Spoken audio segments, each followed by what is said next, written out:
Bonsoir à tous et bienvenue sur la chaîne aujourd'hui. Nous revenons sur deux sujets qui ont récemment fait le buzz dans les médias: la prétendue suppression du visa russe pour certains pays africains et la controverse autour de l'allocation touristique de 750 € en Algérie.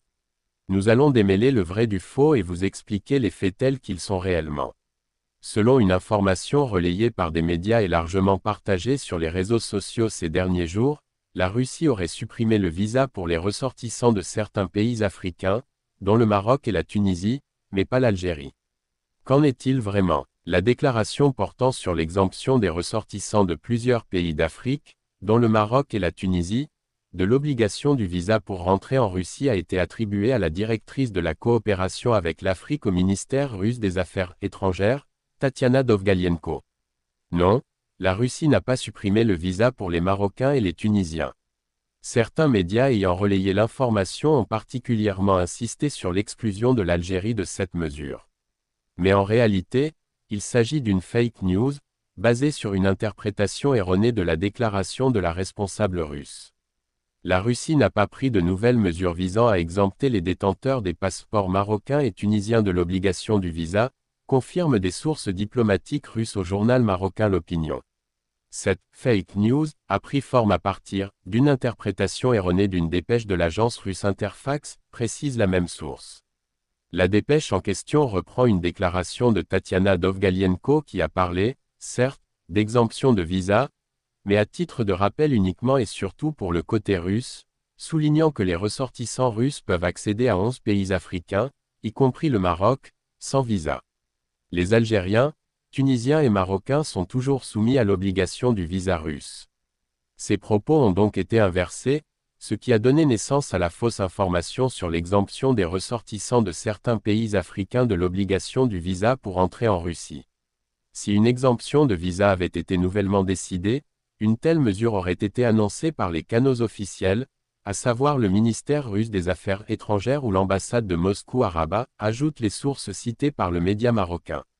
Bref, les dispositions d'entrée en Russie restent les mêmes pour les ressortissants de l'ensemble des pays africains, dont l'Algérie, le Maroc et la Tunisie. Concrètement, les détenteurs des passeports de ces pays désireux de se rendre en Russie sont tenus de demander un visa auprès des autorités consulaires russes, conformément aux procédures en vigueur.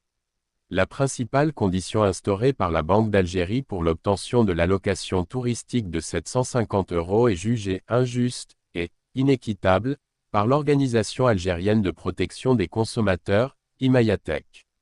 Après avoir porté la valeur du droit de change au taux officiel accordé aux voyageurs à l'étranger à 750 €, 300 pour les mineurs, les autorités algériennes ont mis en place plusieurs conditions pour éviter le détournement de ce montant vers le marché noir.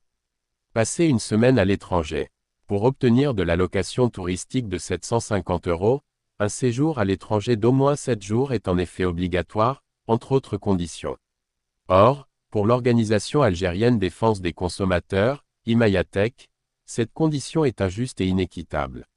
Imayatech souhaite attirer l'attention du public sur la condition applicable à l'allocation touristique, qui oblige le voyageur à passer une semaine entière à l'étranger pour en bénéficier, indique l'organisation dans un communiqué rendu public ce samedi 29 novembre.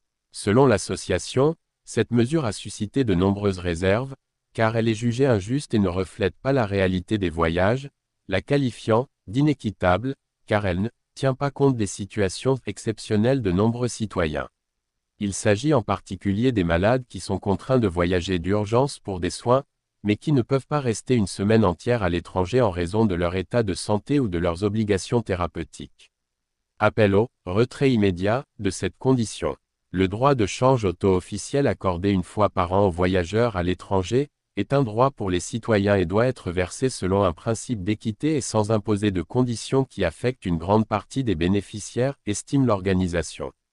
Ainsi, elle réclame le retrait immédiat de cette condition, ainsi que l'adoption de critères plus souples et plus équitables qui prennent en considération les malades, les personnes en situation particulière et de toutes celles qui sont contraintes de voyager en urgence.